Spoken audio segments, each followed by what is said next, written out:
Сайн мэцэн үзэгч сонсогч уншигчтай бүхэндээ бэлтгэн хүргэдэг 100 асуулт нэвтрүүлгийн маань энэ удаагийн дугаар эхлэхэд бэлэн болоод байна. Манай өнөөдрийн нэвтрүүлгийн зочноор хуульч, өмгөөлөгч Базар Аргачаагийн оюун билег хүрэлцэн гэж оролцож байгаа. Сайн байна уу танд энэ өдрийн мэндийг хүргье. Сайн байна уу? Энэ өдрийн мэнд. За юуны өмнө бидний урилгыг хүлээн авч нэвтрүүлэгт маань хүрэлцэн гэж оролцож байгаа. Танд маш их баярлалаа. Сайхан зусч гинөө та. Баярлалаа. Сайхан зусч гинөө. Ажил төрлөнд тавтай сайхан байна уу? Тавтай. Ингээд би танаас нэвтрүүлгийн туршид 100 асуултыг асуун. Та надад 100 хариултыг чин сэтгэлээс өгнө дөө. За ингээд хоёул өнөөдрийн нэвтрүүлэг эхэлнэ. За. Нэвтрүүлгийн маань хамгийн ихний асуулт та манай үзэгчдэд өөрийгөө болон гэр бүлийнхнийгаа нэг сайн танилцуулаач. Базар Аргачаагийн оюун билег гэдэг хуульч өмгөөлөгч. Голтой аймгийн Баян улс сумын Алтан гац баригадын мандат гэдэг газар хураг ашигны хөвгөн дээр төрсөн. Базар Аргачаагийн айлын ууган охин. Голтой аймагт сурч боловсрч 10 жилийн тэнд төгссөн. Дараа нь Монгол Улсын их сургуулийн хуулийн ангийг төгссөн эрх зүйч мэргэжлэр. Одоо тэгээд мэргэжлэрийн төгссөн цагаас хойш өнөөдөр хүртэл мэргэжлэрийн ажиллаж байгаа. Голтой аймгийн шүүхэд төгсчихэд шүүгчээр ажиллаж байсан. Голтой аймгийн анхан болон давзаалт тагшны шүүхийн шүүгчээр ажиллаж байгаад дараа нь улсын дээд шүүхийн судалгааны төвийн мэргэжилтэн шүүгчийн туслагаар ажиллаж байсан. Тэгээд 2003-аас 5 онд Анууд банкны ахлах хуульчаар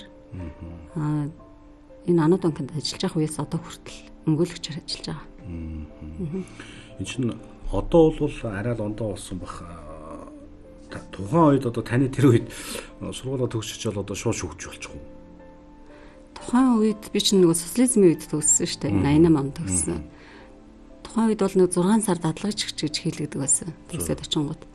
Би нэг 3 сар дадлагч хийгээд тэгэл шүүгч болсон доо. Тэр үед чинь хэсгийн ардын шүүхийн шүүгч болж байсан. Хэсгийн ардын шүүх гээд нэр нь тийм. Одоогийн нэг иргэдийн хурлархуу нэг хэлбэрийн төдий тухайн ажиллах одоо сундаасаа сонгогдож шүүгчээр ажилладаг байсан. Ч одоо хүний санал мал авна гэж байх уу?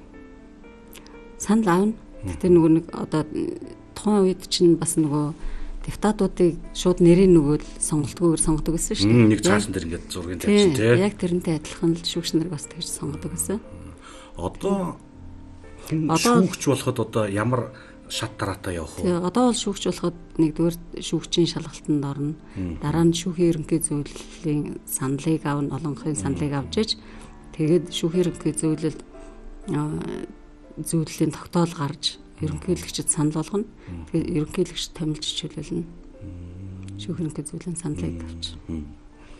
Хүн болгонд хэлэх дуртай үг гэж байна шүү. Таны хувьд. Тийм би сайн нэг гэр бүлээ танилцуулахаа яаж мартчих ш тий. Би 2 хүүхэдтэй. Охин хүү хоёртай. Хүүхдүүдийн маань өнгөрсөн жил бухимдсан. Тэгээд 2 ихэр хөөрхөн ач хүүтэй. Тийм гэр бүлийн тухайд бол юм. Хүүхдүүд нь хаана вэ?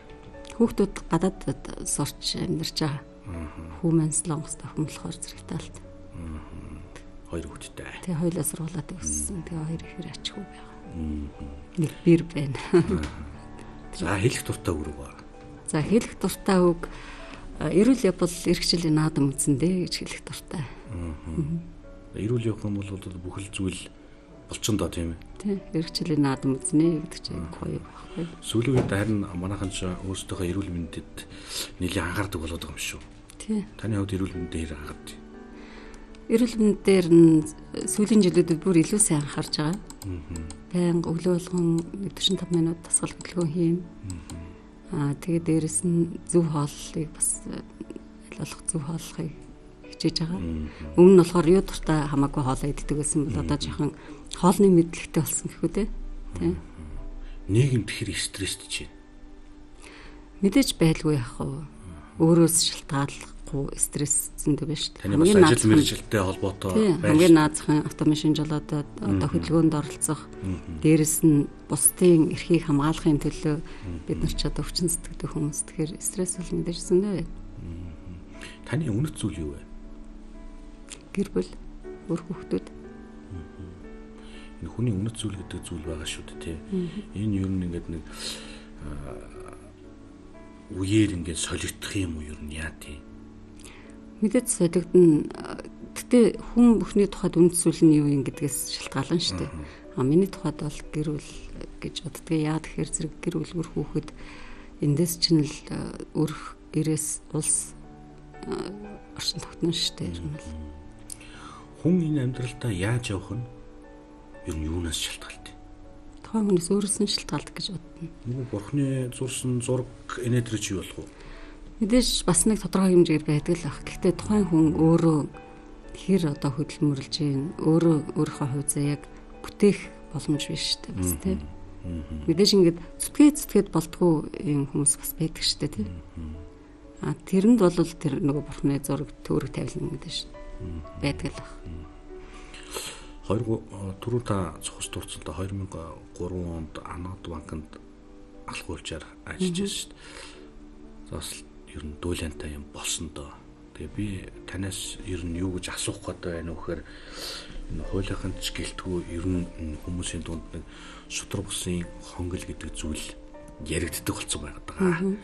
Энэ Анод банкны одоо энэ хэргийн хувьд энэ шудраг бусын хонгол гэдэг юм руу оров яав ер нь энэ одоо хуульч өмгөөллийн үйлчлэг үзүүлдэг хувийн хувьд энэ шудраг бусын хонгол гэж зүйл чи ер нь байд юм уу?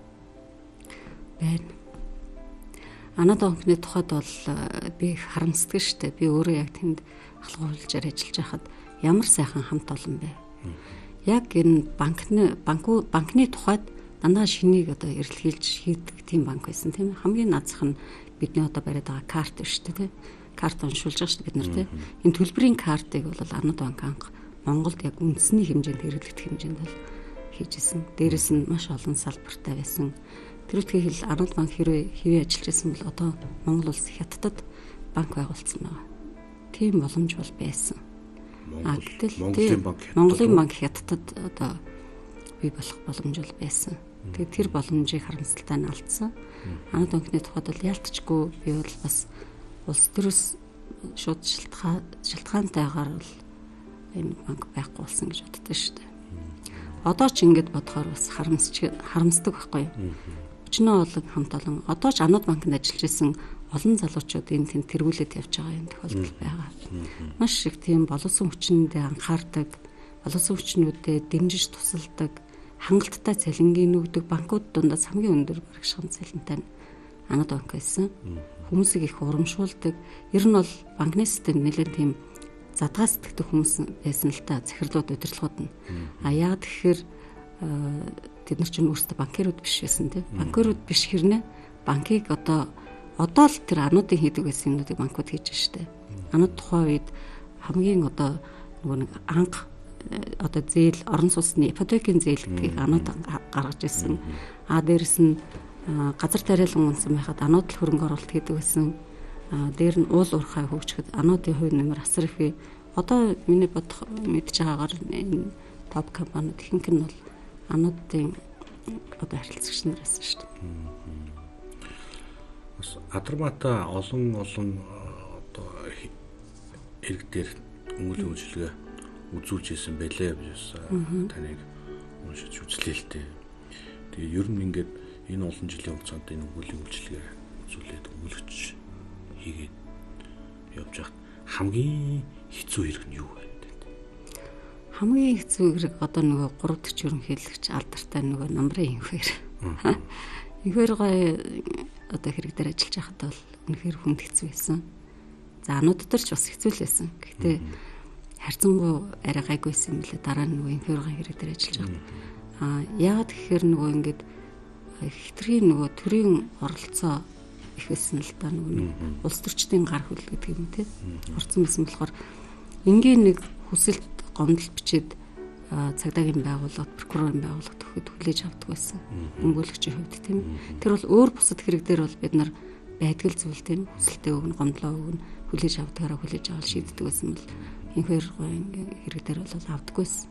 Тэгээ бид нар сүүлдээ хэвлэл мэдээллийнхэнтэй хавсарч ажиллаа гэдэг байсан л да. Яа тэгэхээр хэвлэл мэдээллийнхнийг аваад очихоор хүсэлт гомдлын маань авчих жишээ тийм. Яа тэгэхээр нөгөө хуулийн өмнө бид нар хүчин хөсдөжсэн байхгүй юу?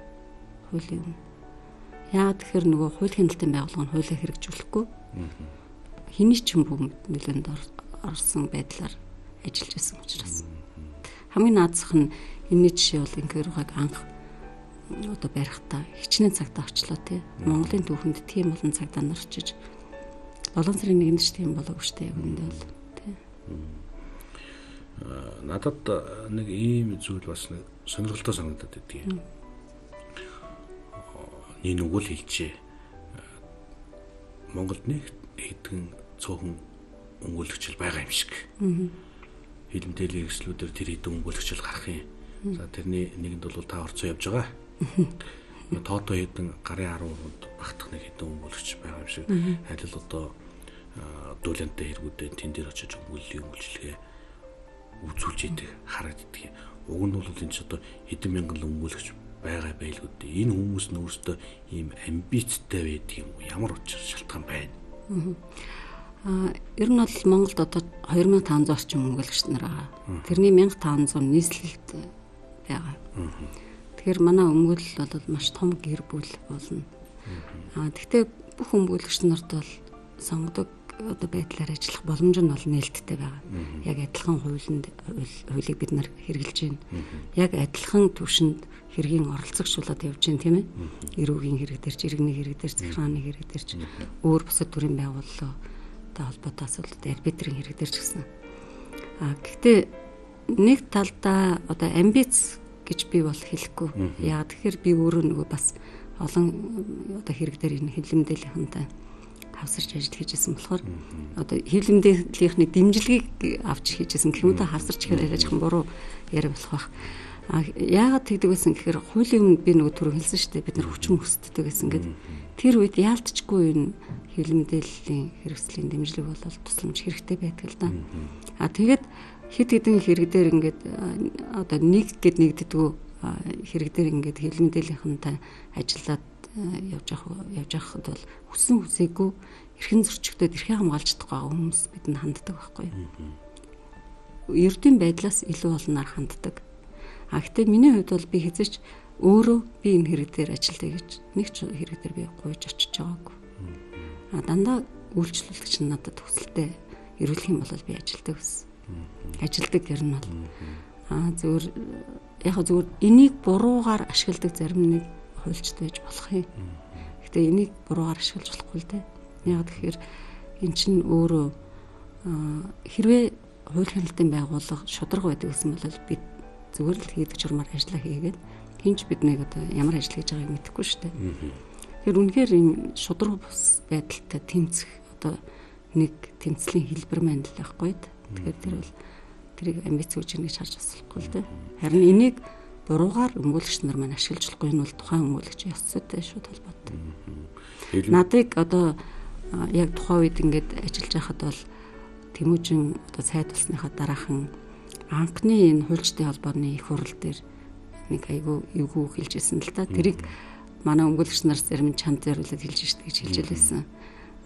Өөрийгөө ингээд хил мэдээллийн хэрэгслээр гарахаар мундаг хуульчгээ бодчихдаг тийм өмгөөлөгч нар байдаг гэж хэлж байсан байхгүй. Тэмүүж өөрөө хэдэн хэрэг өмгөөлсөн хүн юм те. Тийм ийм одоо улс төрийн орчихсон хууль хяналтын байгууллага нь хуулиа хэрэгжүүлж сонсгоо болчихсон хэрэг дээр ажиллаж үзсэн юм тэр хүн те. Тэгэхээр тэр хүн ойлгохгүй нь аргагүй л те. Яг хүн хүний янз янзын одоо ажлын хэдэг үйлсийн сайд маань тэгж хэлж байсан байна л да тийм ээ. Тэгэхээр та түрүү хэллээ шүү дээ хэмжээний хэрэгсэлтэй хамтарч ажиллаж яаж одоо бас нэг дуу хоолой хүргэж яаж энэ хэрэг одоо шийдвэрлэгдэгэ гэж. Энэ бол нөгөө хүмүүсийн маань өөрөөр таны бас нэг арга барил гэж болох юм тийм ээ. Мөнгөлийн тактик гэж хэлэх юм уу та. Тийм. Тэгэд энэ бас яг тэгэхээр зэрэг би ингээд хууль ярихаар нөгөө хууль хяналтын байгууллага маань хуулийн дагуу ажиллахгүй, намайг сонсохгүй, намайг бүр харахгүй тэр тэгэл аудитж байгаа хүсэлт өргөлөө минь хүлээж авахгүй шүү дээ тийм. Байдаг ч юм уу эсвэл өөр янз бүрийн одоо тохиолдлууд вэ л дээ. Тэгэхээр зэрэг би хил мэдээлэлээр эсвэл тэрийг нь дамжуулаад одоо бичээд те эсвэл хил мэдээллийнхнийг дагуулчичаад яриа мараа аваад ингэхийн газар дээр нь шууд халуун нөгөө сурвалжлага хийгээд ч гэх юм уу ингээд ажиллахаар зэрэг тэд нар ичдэг байхгүй. нэр төрдөө хайртай гэх юм уу да. Хууль биелүүлэхгүй байгаагаас ичтгүү ээжж нэр төрдөө хайртай болохоор хэвлэлээр ингээл хэлсэн хүн амнаас гарсан үг болгоно нэг ингээ хэвлэлээр тавьчих ингээл хэлжсэн байцаагч надад байгаа. Тэгэхээр бид нар нэр төрдөө хайртайдаа хэл мэдээллийнхнаас жоохон жигэрхдэг ч юм уу те. Тэгдэм юм лээ. Тэгэд энэ маань нэг талаараа бол бас хэл мэдээллийн хэрэгсэл өөрөө одоо нүдэр үтгэж засал гэдгийг бас харуулж байгаа байхгүй. Энэний нэг баталгаа юм уу те. Тэгээд нөгөө хэл мэдээллийн хэрэгслээр их гардаг болохоор амбицгүй гэж зарим нь ойлгоно. Ус өмгөөллийн үйлчилгээ авах нь бас нэмэгдэнэ. Зарим нь болохоор хэргийг улс төржүүлдэг нэтрийг буруу тийш нуших тохиолдолч бий. Янз янз л одоо хэрэг өмгөөлгөл байх л та. Надад бас нэгэн зүйл сонирхолтой санагдаж байна. За одоо нэг гэмтэрэгт холбогдсон хүн. Одоо хүмүүс л одоо өмгөөлөгчөөр таныг авъя гэж саналууд тавьдэл байлгүй тий. Тэгэл одоо ингээд өөрөөхөө нөгөө болсон процесс ингээд ярина штэ. Тэгээ би яалч одоо энэ хулгай хийчих юм аа. Тэгтээ би одоо хөнгөн ялгаамаар нэгвэл одоо ялгуус алчмаар байна. Ийм тохиолдол танд тулгаад одоо ингээд гуйвал өмгөөлөгч хүн юу яаж хүлээж авдаг? Ийм тохиолдол бас байдаг л да. Ер нь бол гардаг тохиолдол байдаг. Гэтэ хүн надад итгэж үннээ хэлж яриад ингэж явж байхад бол би тэр хүнийг бас цаашаа гэж бол хэлж чадахгүй тийм ээ. Мэдээж хуулийн хүрээнд ер нь өмгөөлөгч хүний өөрийнх нь үүрэг бол үйлчлүүлэгч авах хүсэл зорилгыг л биелүүлэх штэ. Өөрийнхөө хүсэл зорилгоо биелүүлэхийн тулд тэд нар өмгөөлөгчийг хөлсөлж авдаг тийм ээ. Гэхдээ өмгөөлөгч бол хуулийн хүрээнд үйлчлэгээ үзүүлэх бас үүрэгтэй. Тэгсэн хэрнээ өмгөөлөгч үйлчлүүлэгчийнхаа нууцыг хадгалах хуулиар олгогдсон бас үүрэгтэй байхгүй. Тийм болохоор би нэг нь болохоор би хуулийн өмнө шударга байх хэрэгтэй тийм ээ. Хуулийн хүрээнд ажиллаа явуулах хэрэгтэй. Гэтэл үйлчлүүлэгчийнхаа нууцыг би бас хадгалах үүрэгтэй. Тэгэхээр надад бол ингээд нэг юм хоёр тишээ хардсан хууль үйлчилж шүү дээ тийм. Тэгэхээр би хуулийн захирагдана. Гэтэ би үйлчлүүлэгчийнхаа төлөө ажиллана. Бид нарт бүр хичээл ордог яг энэ асуудлаар.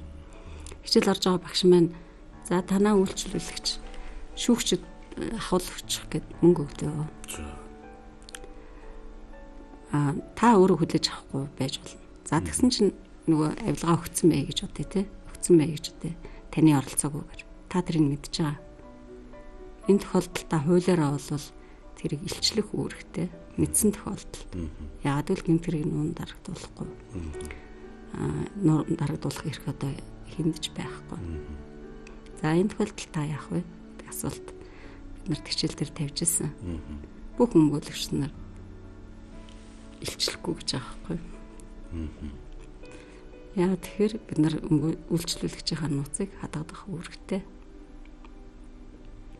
гэж хариулж ирсэн. Гэхдээ яг хуульчийн яс суртахуунд бол та илчлэх үүрэгтэй л гэж цаадаг байхгүй.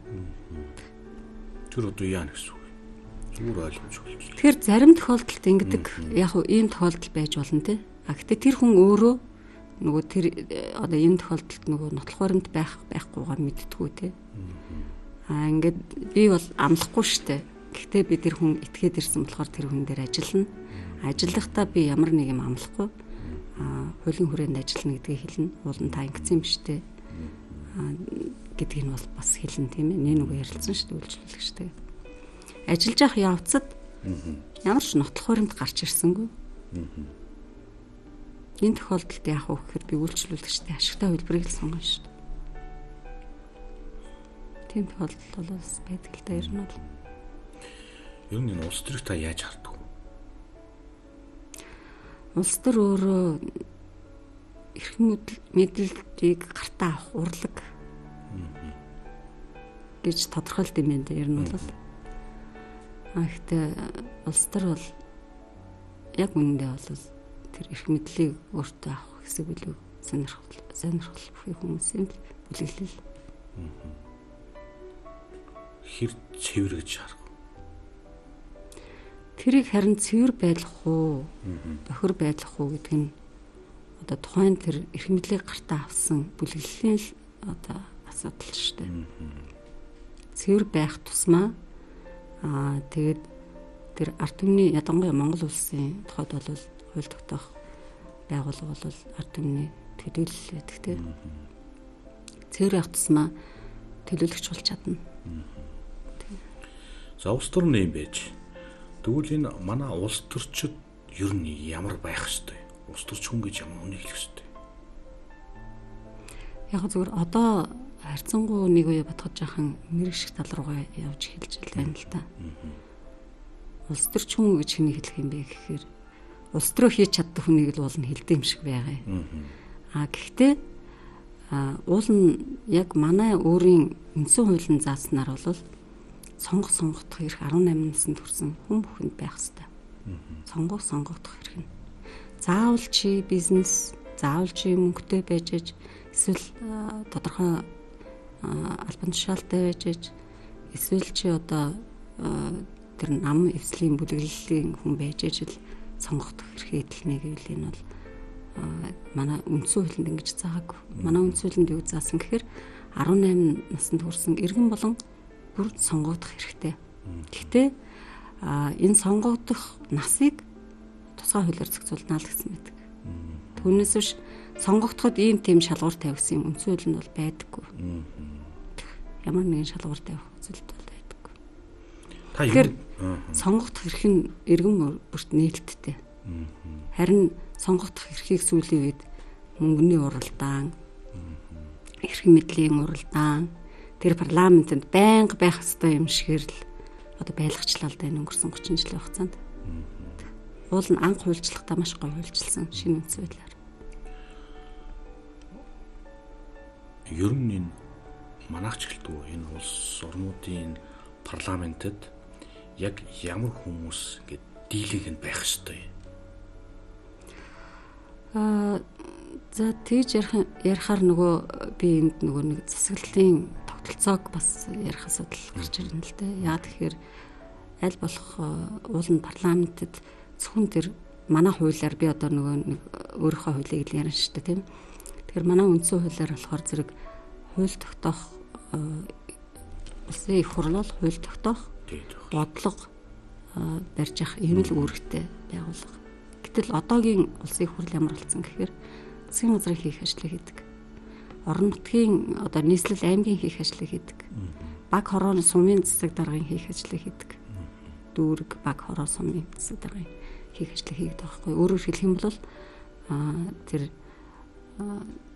мөнгийг нь өөрсдөө гартаа татгачаад тэдний хийх ажлыг урдуур нь ороод хийгээд жинхэнэ нөгөө хууль тогтоох бодлого барих ажлаа хийхгүй байгаа байхгүй. За яг хууль тогтоох ажлаа хийжлээ л да хууль баталчлаа. Гэхдээ нөгөө нэг ирэмдэг зэрэмдэг дутуу хагас хариуцлагын тогтолцоог нь алга болгочихсон. Хин ямар субъект хэрэгжүүлэх юм байхгүй ингээл нэг амьдрал дээр бууж өгөхгүй хуулийг одоо хийгээд шүү дээ. Тэгэхээр зэрэг хамгийн нэгдүгээрт энэ их хурлыг бол засгийн газраас нь салгах хэрэгтэй байхгүй. Тогтолцооны үед өөрчлөлт хийх хэрэгтэй бид нар. Тэгжээж цэвэр нөгөө нэг улс орны бодлогыг чиглүүлдэг нэг бүлэглэл бий болох нь шүү дээ парламент маань. Тэгжээж сайн чанартай хууль батлагдаж гарна. Тэр тохиолдолд өнөөдөр энэ улсын хурл руу хүн болгон орохгүй тушаалдах шаардлага ч байхгүй. Ягаад гэвэл тэднэрт эдийн засгийн сонирхол байхгүй болчих байхгүй. Миний таны одоо хэн бүхний амьдрал одоо тэр тойргоо сонгогдсон гишүүнтэй холбоотой, миний хувь заяа холбоотой юм шиг л манад нэг ийм нэг юм ажиллагддаг байгаа. Энэ бус дорн чинь хэн жиргэлэгч, хэн жиргээ сайдын ямар ч улсын хурлын гишүүн үнэхээр ч огт пад байхгүй л амьдрах юм шүү дээ. Яг энэ бол цэвэр нөгөө саяын эдийн засгийн холбоотой байхгүй. Хурлын гишүүн тойрогт очихоор тойргийн иргэд юу нэгтгэх гэхээр зэрэг манад одоо халуус байхгүй, халуус барь. Эсвэл ийм зам тавиулмаар байна. Ийм тог татуулмаар байна, тийм ээ. Дээрэс нь ийм сургалт явуулмаар байна. Ингээд нөгөө тухайн орон нутгийн засаглалын хийх ажлыг тийм ээ. Орон нутгийн одоо засаг даргуулаад тамгын газрын хийх ажлыг эсвэл засгийн газрын хийх ажлыг тэднээс нэхэд байгаа байхгүй. Ийм юуг бол ингээд хуулийн дээр нь уул нь бол ингээд үндсэн хуулийг харахад бол байхгүй хэрнээ. засгийн газрын тухай хууль их хурлын хуулинд нь ингээд тусгаад өгсөн. Тэгээд дээрэс нь бүр ингээд 5 тэрбум хүртэл төгрөгийн төсөв суулгаад өгчихсэн тийм ээ. Хүссэн хүсээгүй нөгөөдөл нь тэр энэ чи юунаас холбоотой юм гэхээр тэр тойргоосоо дахиж гарах сонирхол тэр бүлэгт байгаа байхгүй. Тэгээ ийм хуулийг авч яатсан хэрэгжүүлээд эхэлсэн. Тэгээ энэ нь сүүлдээ бүр ингээд бүр утгаа алдчихж байгаа байхгүй. Би юунаас хамааралтай нөгөө хариуцлагын тогтолцоог үг болгочихж байгаа. Нөхцөл нь бол ер нь хадуух хэлбэл аж ахуйн ажиллал хийгээд байгаа юм. Харин тийм. Энэ аж ахуйн ажил руу орох хэрэггүй байхгүй. Тэгэл одоо жидүүчнэрээ дуудуулаад тийм ээ. Өөр одоо юу ч гэдгийг өөр элдэн янзын нэг эдийн засгийн холбогдлолтой хэрэгж шалгагдаад ямар шаардлага байгаа тийм ээ. Засаглалтын энэ хуваарлалттай шууд холбоотой байхгүй. Зөв хуваарлалт хийгээгүйтэй шууд холбоотой ер нь бол. Та өөрийгөө юунд зориулсан хүн гэж боддог юм? Ер нь тэгэл олон түмэнд л зориулсан хүн юм шиг л шүү дээ. Одоо хийж байгаа ажлынхаа хувьд ч гэсэн тэр ер нь найз нөхдийнхөө дунд ч гэсэн тэр гэр бүлдээ ч гэсэн тэр өөрийгөө биш ингээ бусдын төлөө яваад байдаг тийм. Хэдэн хэрэг өнгөрүүлсэн бэ? Ер нь тоолж үзсэн үү? Тоолж үзээгүй. Ер нь тоолох юм бол итгэхгүй. Ямар ч байсан нэг 5-600 хүрэх байхаа. 5-600-аас илүү ч байж магадгүй. Яг статистик үзүүлэлт бол ер нь сонирхож байгаагүй юм байна. Амжилт гэдэг зүйл ер нь юу юм бэ? Та өөрийгөө хэр амжилттай яваа гэж боддог вэ? Амжилт гэдэг бол зорилгодоо хүрч чадахыг л хэлэх байх тийм ээ. Өөртөө зорилго тавьсан хүний тухайд. Би өөрийгөө бол бас өөрийнхөө хэмжээнд бол тодорхой амжилттай яваа л гэж бодож байгаа. Хүн аливаа нэг зорилгыг тавиад тэрнийхээ төлөө яваад ер нь амжилт гэдгийг би бас нэг шат ахихыг л ер нь хэлнэ гэж бодож байна л да. Тэгээд шат ахихын тулд яах хэвээр хүн үргэлж хөгжиж явах хэвээр хүн үргэлж амжилттай явахын тулд өөрөө мэрэж зүтгэж явах хэвээр байхгүй юу ч хийхгүй амжилттай хүн болох юмсаа ингэ бодод мөрөөдөд суугаад байвал бүтэхгүй мэдээж. Тэгэхээр хүсэл зориг мөрөөдөл бол байх хэвээр. Мөрөөд гэж байгаа шүү дээ. Уул нь бол хүнийг айл болох их мөрөөдөж. Тэгтээ тэр мөрөөдөлтөд хүрэхийн төлөө тэмүүлжээ, хийжээ, бүтээжээ. Зүгээр ингээд хоосон мөрөөдөд суух биш. Мөрөөдлөө биелүүлэхийн төлөө хөдөлмөр одоо юу хиймээр байгаа юм тэрийгэ хийжээ. Тэгэх юм бол та таны мөрөөдөл бүтнэ л гэдэг шүү дээ. Амжилт гэдэг зүйлийг 10 давхар байшинтай зөвлөвл та хэдэн давхарт нь дээш алхаж явбал? Мэдээж надад одоо бодсон сансан өөртөө тавьсан зорилго зөндөө байгаа. Тэрэндээ хүрээгүй юмчгэл байгаа. Хүрсэн юмчгэл байгаа. Ямар ч хэлсэн нэг 60-70% дээр яваа хаа. Тийм. Тэр 6-7 давхар дээр ч яваа юм уу? Таны хамгийн сайн хийж чаддаг зүйл юу вэ?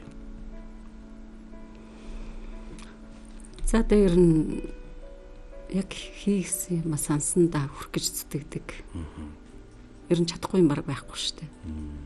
Хийгээл бодчих юм бол ард нь гарч ижил санаа амардаг.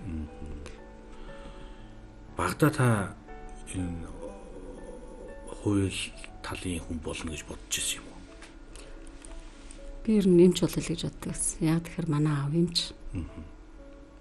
Тэгээд эмчийг сайхан ажиллахыг бодсон. Эмч болно байнга л гэж ярьдагсан. Тэгээ яг 10 жилийн сургуулаа төгсөөд төгсөж үед манай хамаатны нэг хүүхэн охин болохоор зэрэг 10 дахь ангид төгсөхдөө энэ хуулийн сургуульд өрсөлдөд авч чадаагүй байхгүй. Тэгтэл би энэ хууль гэж юм байт юм гэдгийг анх мэдэж авч байгаа шүү дээ. Анзаарч байгаа байхгүй. Тэр үед чи ямар бид нарт нэг хууль мэлийн тухай хичээл ном ордог гэсэн юм шиг. Эрх зүйн янз бүрийн ойлголт баг нэг ядаггүйсэн. Тэгээд энэ хуулийн анги гэж бас юм юу байдаг юм гэдэг мэдэж байгаа. Тэгэл хуульч болъё гэж бодсон. Тэгээд 10 төгсөд би ч бас 1 жил ажилласан юм аа. Тэгээд нөгөө конкурсанд орох болсон чинь аав чи юмч болно гэж ярьдаг, юмчил болно гэдгийг асуудаг байхгүй. Үгүй би хуульч болно гэдэг. Тэгсэн чинь зэрэг яа юмч бол тэгээд ятгаж байгаа байхгүй. Мэргэжлээ өвлүүлж. Тийм мэргэжлээ өвлүүлж гэдэг. Тэгээд би дээрэс нь юмч болно гэж ярьдаг байсан болохоор тэгээд ерөнхийдөө нэг аав давмгаалаад тэр нь дийлэх тал руу орж ирэнгүүтэл нь за би таны хүндрээд эмч болёо. Гэхдээ би хуулийн эмч болно. Хуулийн эмч гэж юу гэдгийг мэдэхгүй шүү дээ өөрөө. Тэнгүүд аав шууд бууж өгсөн байхгүй. Тэгсэнд орвол зүгээр хуульчаа бол гэдэг.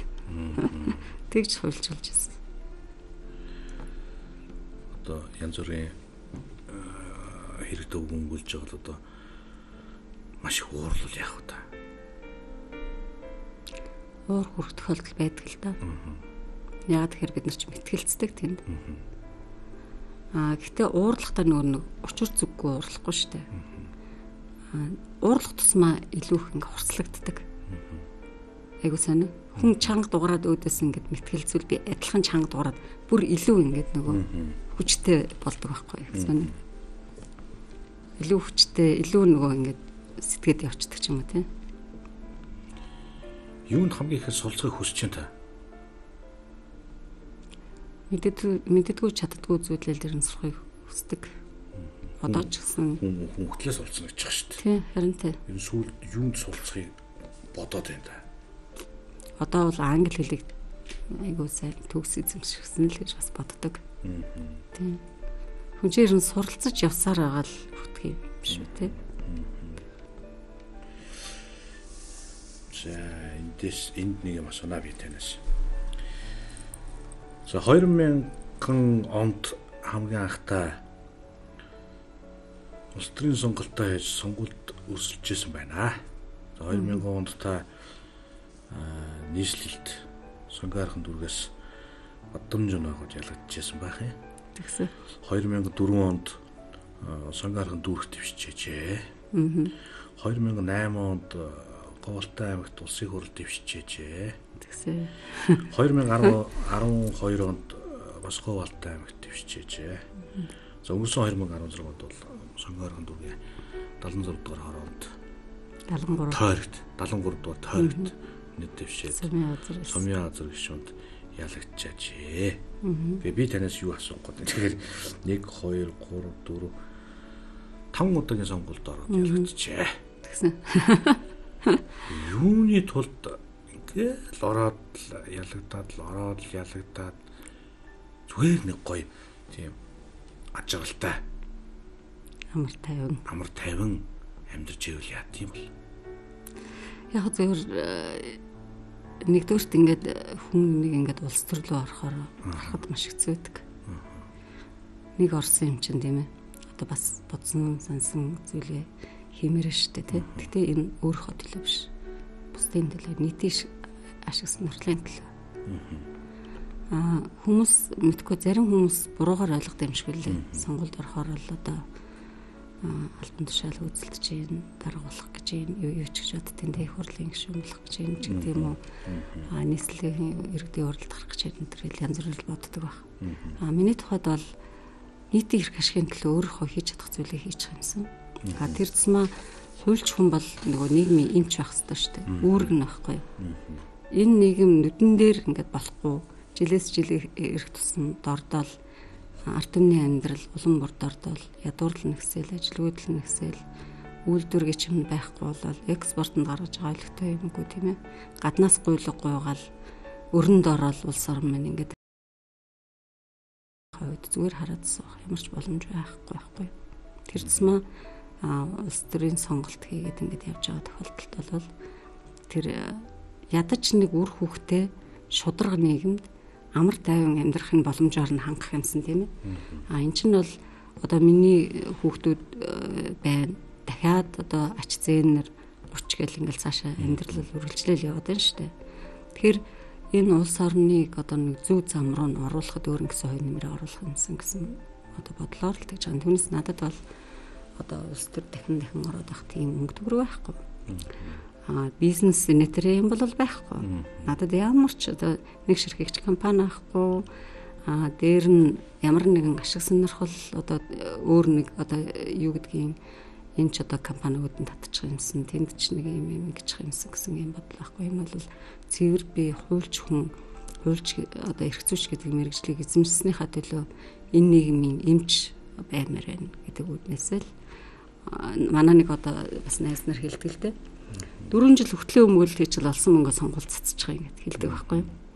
Яг тийм тохиолдол байдаг л та. Гэхдээ яг хуу дандаа бүх нөгөө нэг өмгөөлөлөөр олсон мөнгө сонгуульд цацсан ч гэж байх. Сонгуулийн үеэр ч бас хандуу тусламж ирнэ, найз нөхдийн нэмжлэг байна. ард олонны бас дэмжлэг байна. Тодорхой хэмжээгээр тий. Гэтэл ихэнх мөнгө бол өөрөөс л гарна шүү дээ мэдээж тий. Энэ бол өөрийнхөө төлөө биш, олонны одоо ашиг сонирхны төлөө, өөр хүүхдүүдийн төлөө л хийж байгаа үйлдэл гэх юм уу да. Таны хамгийн сүүлийн ажиллаж байгаа хэрэг салхитын мөнгөний ордны хэрэг. Зөвчтөр хил мэдээллийн хэрэгслүүдээр цэцэгдэл яваал эхэлсэн шүү. Тэгээд одоо миний авч харж байгаа юм гэдэг байна. Тэр шүүхийн байгууллагын хүмүүс авилга авсан гэдэг. Тэгэхээр тэр шүүгчнэрийг тав өгүүлээд байгаа.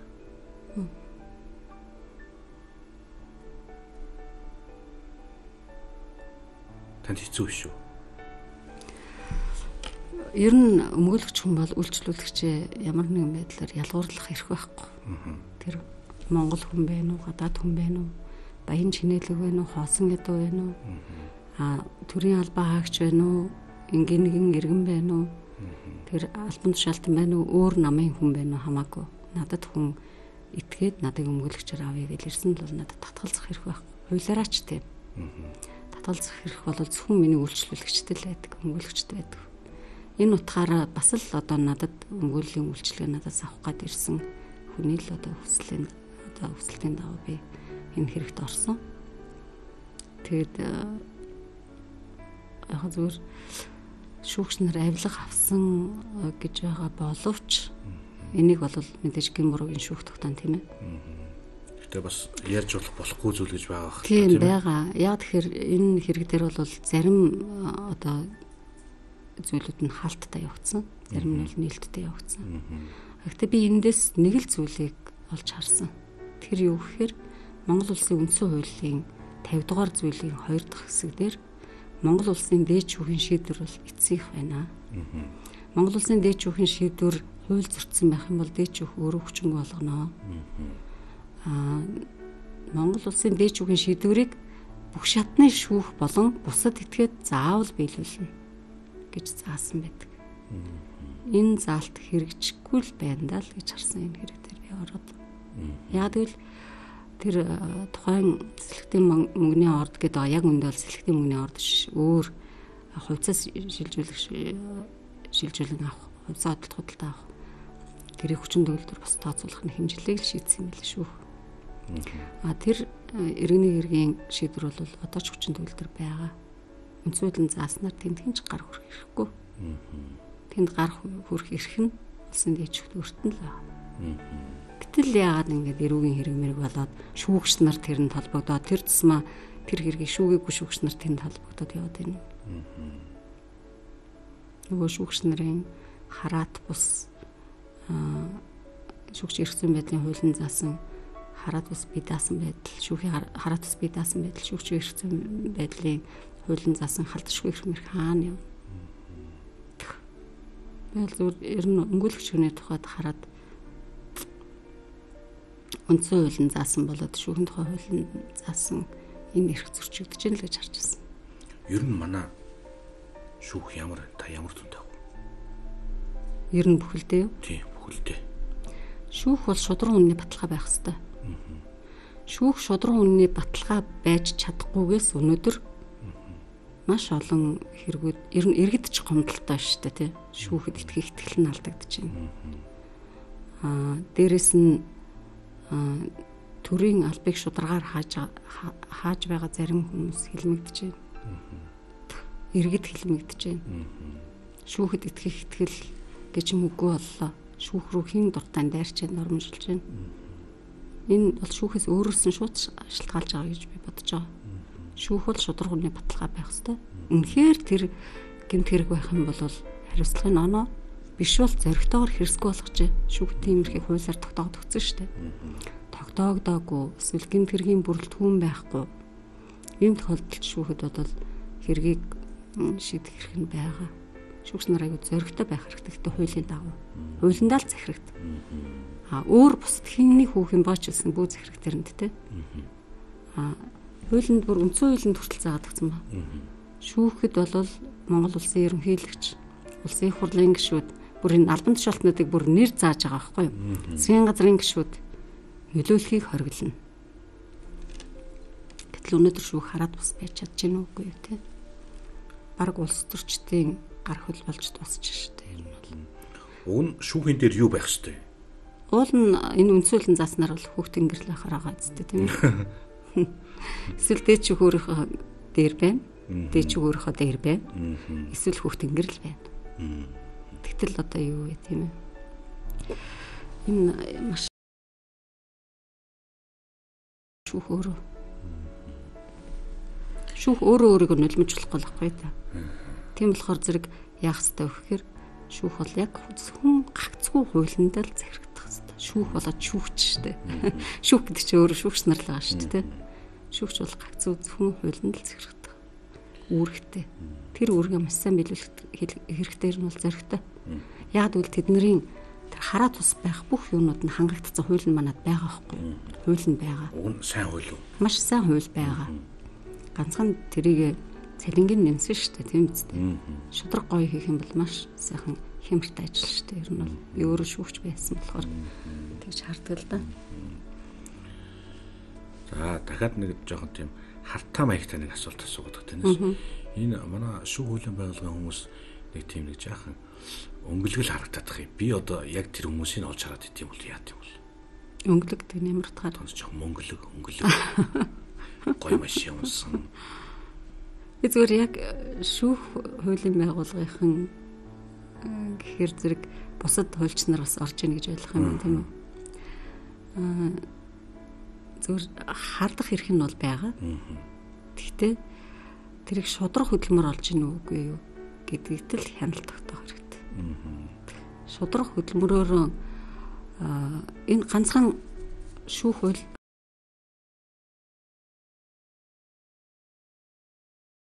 бүх шатны төрийн байгууллагын ажилтан дарга нар тийм ээ. За тэгээд нөгөө төрийн одоо дээд байгууллагад ажиллаж байгаа хүмүүст бүгдэнд нь хамааралтай ганцхан шүүх биш. Тэр хүний одоо өөрийнх нь шудраг хөдөлмөрөөр бүтээх хөрөнгө мөн үү биш үгүй гэдэг нь л чухал байхгүй. Тэрэнд нь хяналт тавих нь чухал. Тэгэхээр хяналт тавих бас хуулиуд нь байгаа л да. Харамсалтай нэрийг аюул сайн зөрчүүлж бас чаддсан юм лээ. Би нэг зөвхөн шүүх гэдэг утгаар нь хэлж байгаа юм шүү. Нийт төрийн албаа гэгчтэй тухайд бол хамааруулж хэлж байгаа. Зарим тохиолдолд хардмаар юм байдаг. Бид нар одоо жишээлбэл өмгөөлөгч нар чинь харьцангуй бас ордон өндөртэй хүмүүс шүү дээ. Яаж ч одоо хичээж хөдөлмөрлөд бидний олоогүйгээс тавсан нөхцөл байдлаар амьдарч байгаа хүмүүс байдаг гэр нь одоо энэ бол зөвхөн хуулийн байгууллагт биш өөр төрлийн байгууллагт ч гэсэн байдаг. Ийм хэргийг бол тэдээр өмгөөлн, тимийн эдээр өмгөөлн гэдэг ийм одоо ханшигсан байх уу? Яг нь ерөнхийдөө яг тогтцсон ханш бол байхгүй. Өмгөөлөгч бол үйлчлүүлэгчтэйгээ хөлсөө тохирно л гэж үздэг. Зөвхөн амьдрал дээр ихвчлэн 10% орчмоор тохироод байдсан юм лээ. Зөвхөн үнийн дүнтэй хэрэгтэр бол. Гэхдээ тэгээд тэрнээс дээшээ ч бас зарим нь байдаг. Зарим нь доошоо ч байдаг. Яг нэг хэдхэн хэрэг дээр бол их зардал тогтоосон. Гэхдээ одоо сая өмгөөллийн тухай үед өөрчлөлт ороод бас арай өөрчлөгдөжлээ л да. Гэхдээ зарим хүмүүс өөрийнх нь талд сайхан ингээд асуудал шийдэгдээд дуусахаар урамшуул маягаар нэмэлт хөлс өгдөг. Зарим хүмүүс өгсдөө хөлсөөч өгдөггүй. Тохиолдлууд байна. Янз бүр юм. Үргүүгээр үйлчилгээ үзүүлэх тохиолдол хэрэг байх уу? Үнгүй үйлчилгээ үзүүлэх тохиолдол байсан. Өмгөөлөгч нарт бүр код тогтоогдсон жилдээ 2-оос доошгүй үнгүй үйлчилгээ үзүүлнэ гэдэг. Сүүлдээ энэ хуулинд өөрчлөлт ороод улсын өмгөөлөгч тусдаа өмгөөлөгч нар тэрийг хариуцдаг болсон. Мөн төлбөргүй үйлчилдэг төрөөс цалин аваад. Бид нар бол төлбөртэй өмгөөлөгч тамаард явдаг. Тэгтэл үнгүй юм чинь нүгэл бах та. Тэр бол ойлгомжтой шүү дээ. Тэр хүн яг хөө гэхдээ үнэхээр өмгөөлөгчийн хөлс төлж чадваргүй амьдрал нь угаасаа тийм. Тэгээд дээрэс нь орлогогүй тэгсэн хэрнээ эрхэн зөрчигдсөн маш олон хүмүүс байдаг шүү дээ. Ялангуяа одоо манайх шиг юм ядуурлал одоо ажилгүйд ихсэн энэ одоо манай улсад бол асар их тийм хүмүүс байдаг. Тэгээд заримдаа бид нар ч гэсэн хэдийгээр нөгөө нэг улсын өмгөөлөгч биш ч гэсэн ингээд найз нөхдөд маань ч юм уу хүн өөрөө орж ирээд гуйх юм бол өн төлбөргүй өмгөөлөх тохиолдол байдаг л да. Заавал нөгөө төлбөр авдаг ч гэсэн тавлсан өмгөөлөгч төр оч гэдэггүй. Яг хөө зарим тохиолдолд бол бас ажиллаад үнэхээр тэр хүн хохирцныг хараад ингээд сэтгэл одоо ялтчгүй зөвшөөрөх тохиолдол бол байдаг. Тэгээд төлбөргүй өмгөөлөх тохиолдол бол байдаг л да. Гэхдээ өмгөөлөгчийн ур чадвар өөрөөгөө яаж үнэлэх үү гэдэг нь тийм өөрийнх нь л одоо тэр хэрэг дээр ажиллах тактик ур чадвараас шалтгаалаад хөлс бол заавал нэг тогтсон хөлс байхыг шаарддаг.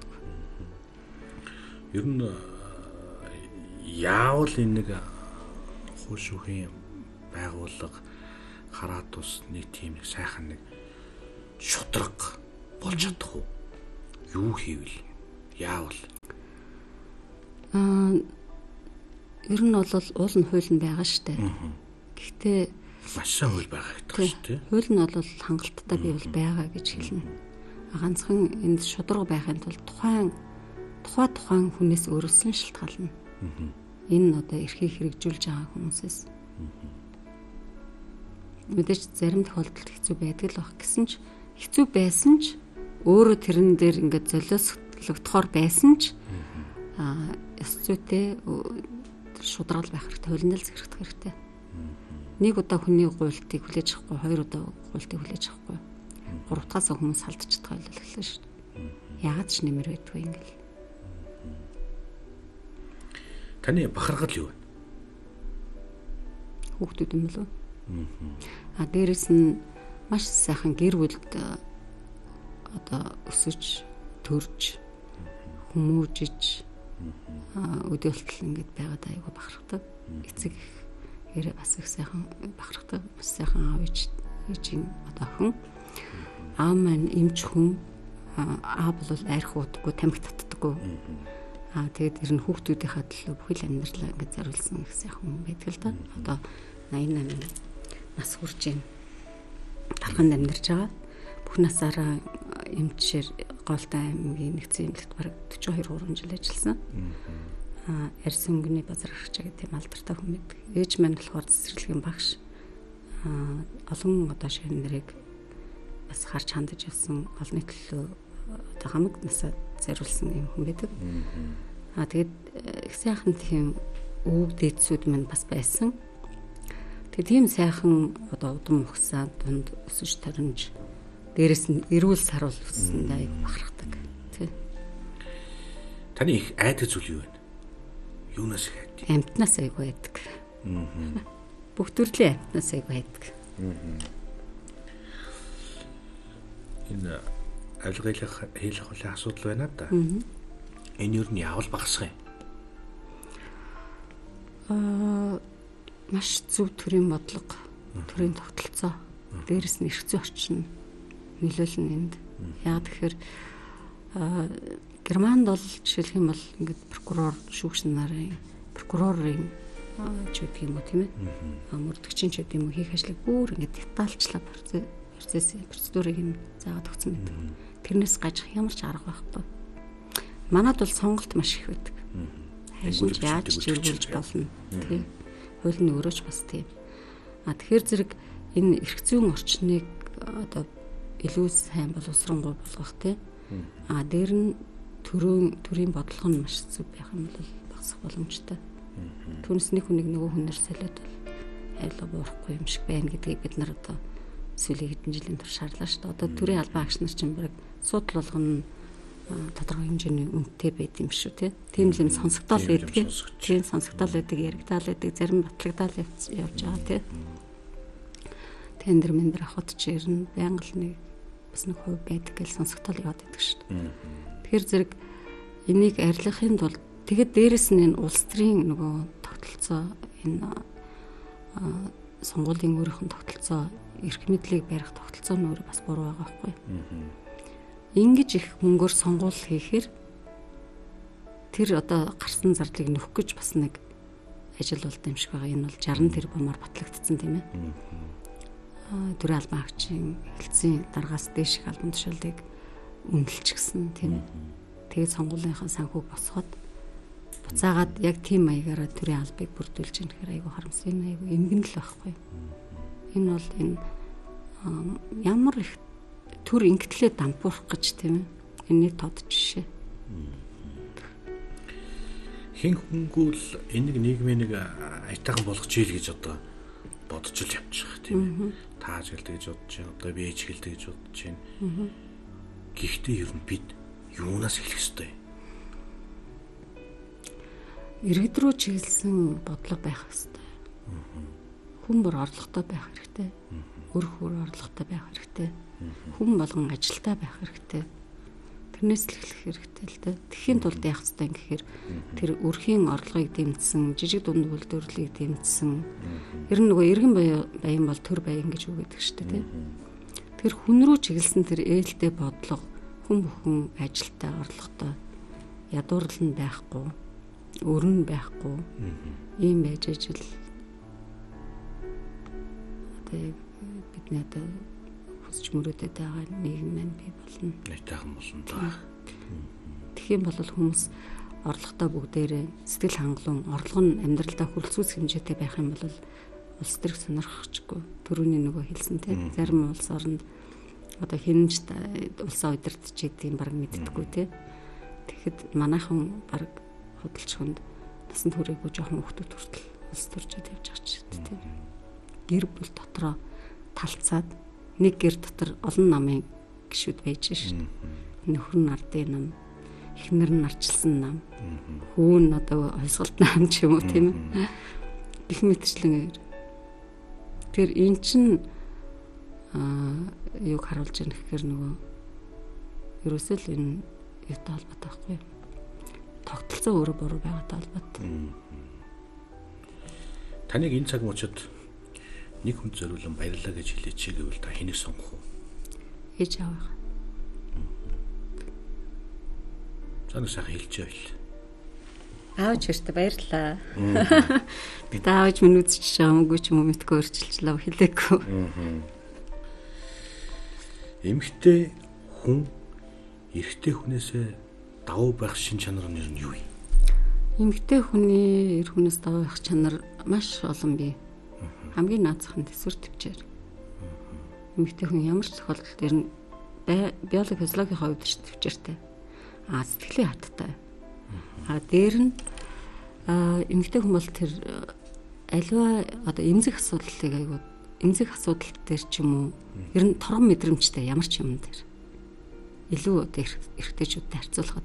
Гэхдээ харьцангуй юм нөгөө мэдрэмжтэй эрэгтэйчүүд байдаг л да. Ховор эмэгтэйчүүдэд бол баг бүтэнд нь байдаг баг шүү.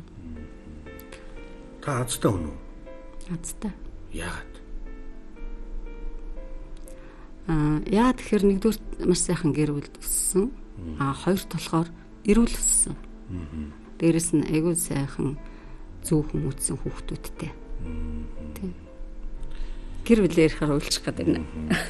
Таныг нэг үгээр өөрийгөө тодорхойлооч гэвэл та юуг тодорхойлох вэ?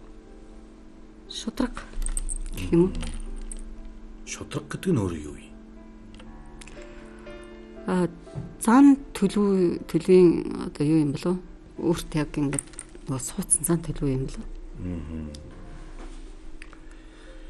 Таны төвчд хамгийн хэцүү зүйл юу вэ? Гүтгэгдэх.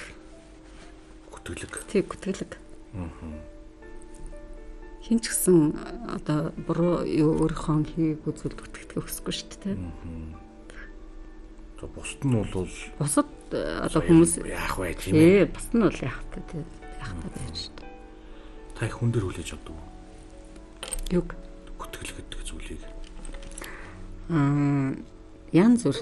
Тийм. Ер нь бол нэг тийм хүн дээр хүлээж автахгүй. Гэхдээ тэр бол байж боломжтой байхгүй да. Жаахан эвгүй масууд ойлулж бат. Нэг гэр бүл ярьсан чинь оюун бэлэг гэдэг хүнд авчмаар байна. Тийм.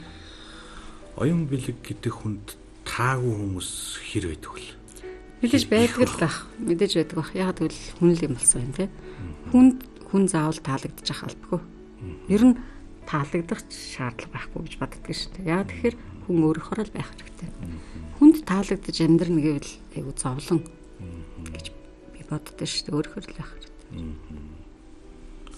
За хэсэг хоёлаа завсарлах уу? Манай найруулагч бэлэн байгаа. Өөрчлөлтөнд бэлтгэн өргөдөг 100 асуултын төлөв маань үргэлжилж байна. Манай өнөөдрийн нэвтрүүлгийн зочноор хуульч өмгөөлөгч Бардасар Арчаагийн оюун бэлэг хүрэлцэн ирж оролцож байгаа. Ер нь нэлээд жаахан уйхан хүн байна уу да гайгүй юу? Нэг хатуу ширүү юм шиг болж ирээд тийм шүү дээ бас. Уян тал руугаа. Тийм уян талтай хүн чинь нөгөө нэг өмгөөлөгчгээд нөгөө хүмүүстэй кинон дээр л одоо кинонахаар юмыг одоо ярих нь дээ гэж бод. Ингээл өмгөөлөгч нар чинь ингээл тэгвэл ийм шүүгчээ би нэг үгээр ингээл хоёр талаас үздэг юм байл нь шүү дээ. Мэтгэлцэн дээр бол үзэлцэн. Гэтэ бид нарыг оюутан байхад одоо совд багш маань бас мундаг хуульч штэ. Совд багш юу гэж хэлдэг гэсэн гэхээр та нар шүүгч гэдэг өмгөөлөгч гэж бол хэлэв л дээ. Шүүгч нар байж тийм ээ шүүн таслах ажиллагаа хийж явах та уйлв гэж айгүй хэлдэг гэсэн байхгүй юу. Тэнд чинь нөгөө нэг хүн л юм болсон байна. Юм болсон байна. Амьдралын янз бүрийн юмнууд шүүх хуралдаан дээр бас гарч ирнэ те. Энэ тохиолдолд та нар уйлв гэд хэлдэг гэсэн. Тэгэд би тухайд энийг төржсэн байхгүй юу. Шүүгч үжиж уйлна ч гэж юу байх вэ? Тэгэл боддог гэсэн. Тэгсэн чинь нэр бас тийм тохиолдол байд юм л. Яг тэр би нэг говьтаад юу шүүгч байхад нэг 10 жилийн багш эмэгтэй ангийнхаа хүүхдийг зодсон сумын багш ангийнхаа хүүхдийг зодсон тэр нь эмэгтэй хүүхд байсан. Одоогор бол нэг дунд ангийн хүүхд байхгүй. Тэгээ тэр хэргийг би шүүлсэн. Би чинь тэр үед одоо залуухан байлаа. Дөнгөж төгсөөд нэг 2 3 жил болж байсан баг. Очсон байсан. Тэгээд шүүх хурал болоод тэр үед чинь нөгөө шүүгчийн хажууд ардын төлөөлөгч гээд 2 хүн байдаг. Шүүн таслах ажилд одоо иргэдийн төлөөлөл болоод шууд хянахгүй шүүн таслах ажиллагаанд оролцсон. Шийдвэр гаргана. Шүүхийн шийдвэрийг яг шүүгчтэй адилхан гаргадаг.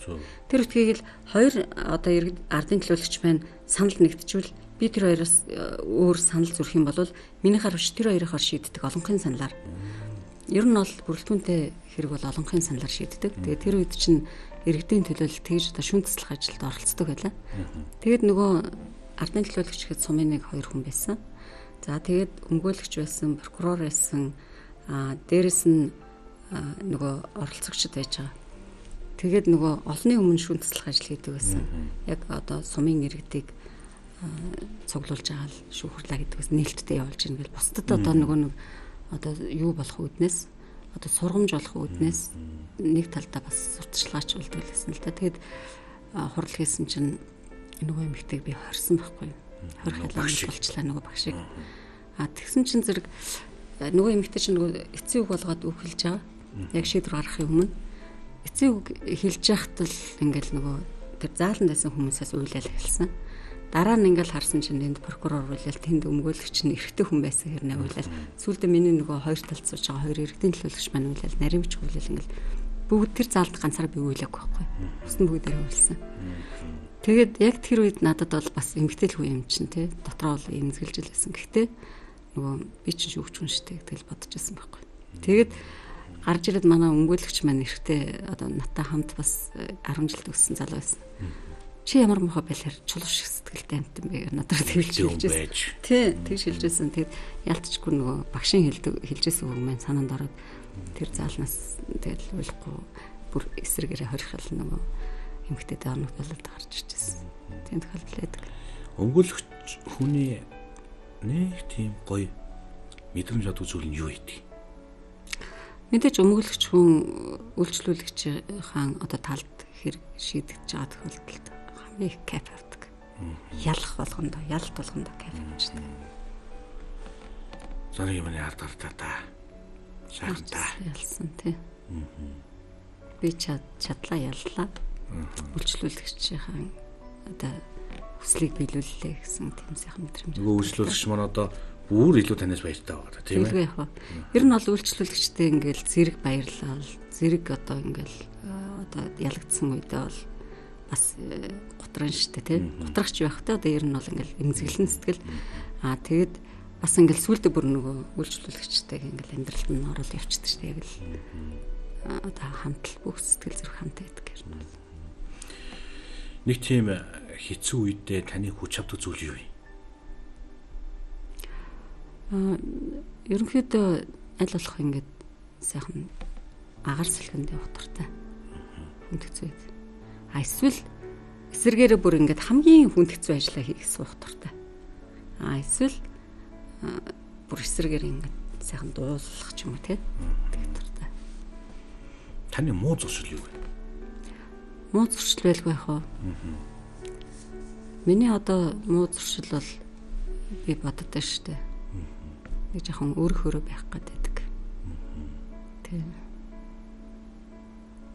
Тэр нь одоо магадгүй энэ нэг дөнгөж одоо амьдралд хүл тавиал шүүгчгээд энэ ажлыг хийсэнтэй холбоотой гэж магадгүй жоохон нэг тийм төрөм гэдэг ч юм уу тийм. Тэ өөрийн санаа өөртөө зөвлөдөг үстэй. Тийм.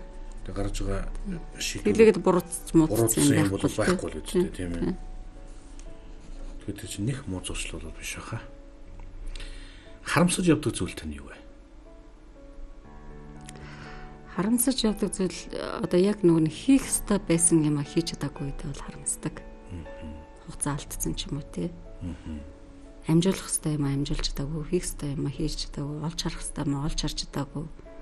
Алдаа болгоно л болгон дээр дүгнж жоохон харамсдаг л та бас. Одоогийнхоо амьдарч байгаа минь амьдралд өөрөө таны дүн тавьвал. За зүгээр мэрэгжлийн тухайд бол өөртөө дүн тавих байх, үйлчлүүлэгчд маань дүн тавих байх. Өөртөө дүн тавих юм бол мэдээж дундаас дээш л дүн тавина шүү дээ. Гэхдээ онц гэж төгс тал руу тавихгүй л дээ. Тэр нь бол явж исэн дундаас дээш нэг сайн дээр явах юм болов. Энэ хариуцлагын тогтолцоо гэдэг зүйлийг ер нь яавал жоохон сайжруулах уу? Хуучин таны залуу үед одоо өөрөөр хэлбэл социализмын үед бол айхтар байсан шүү дээ. Нэгдүгээрт хариуцлагын тогтолцоо бол хяналт сайн байж хариуцлагын тогтолцоо жинхэнэ утгаараа хэрэгжинэ.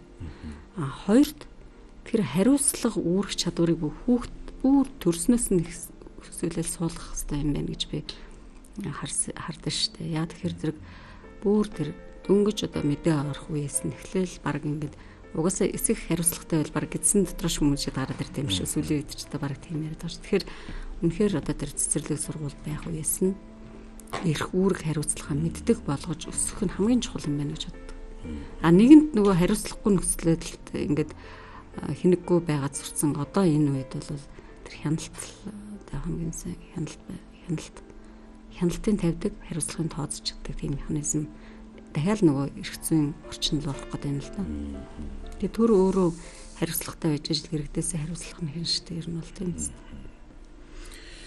За баярлалаа ингээд бидний урилгыг хүлээн авч нэвтрүүлэгт богино хүрэлцэн ирж оролцсон танд маш их баярлалаа. Таны цаашдын санад сэтэж бодож яваа бүх ажилд тань сэтгэлчлэн сайхан бүтгүүлдэг гэж хүсэе. Баярлалаа. Урьсанд баярлалаа. Зүүн асфальт нэвтрүүлгийн маань энэ удаагийн дугаар инхүү өндөрлөж байна. Манай өнөөдрийн нэвтрүүлгийн зочноор хуульч өмгөөлөгч Базар Аргачаагийн оюун бэлэг хүрэлцэн ирж орслоо. Үзэгч та бүхэнтэйгээ дараагийн нэвтрүүлгээр эргээд уулзтлаа. Түр баяртай.